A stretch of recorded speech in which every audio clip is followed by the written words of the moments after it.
Mohamed Morsi became Egypt's first and only democratically chosen president in June 2012.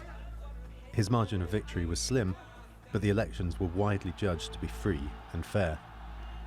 Little could he have imagined that a year later he would be deposed, behind bars, and facing a range of charges that would result in a life sentence. It was the Arab Spring that set the stage for Morsi's rise. Demonstrations first toppled President Hosni Mubarak, then forced the military to relinquish power and eventually led to a presidential election.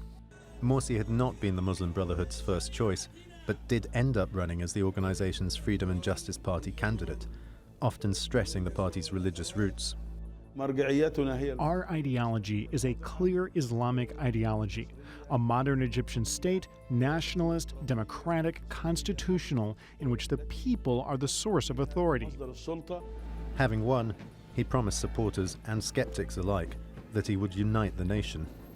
But the former engineering professor, with a PhD from America, would find himself the subject of secular Egyptians' suspicion. Even though he wasn't technically head of the Muslim Brotherhood, many, including the upper ranks of the military, suspected that that's where his allegiances actually lay. Over the course of a year, demonstrations, at times encouraged by the military, grew in force. Morsi's detractors accused him of loading the government with members of the Brotherhood and increasing his powers in a constitutional rewrite. In July 2013, General Abdel Fattah el-Sisi, whom Morsi had appointed as the head of the army, removed him from office in a coup. The deposed president's supporters, particularly Brotherhood members, continued to demand his release, leading to a brutal crackdown that left hundreds dead across the country, notably in Cairo's Al-Raba Square.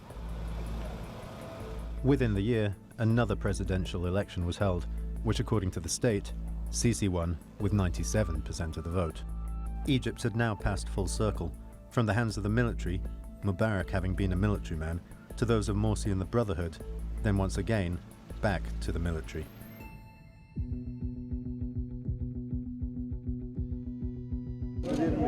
According to Egyptian state media, Morsi collapsed in court on Monday while being tried for espionage, a charge, like all others, that he denied.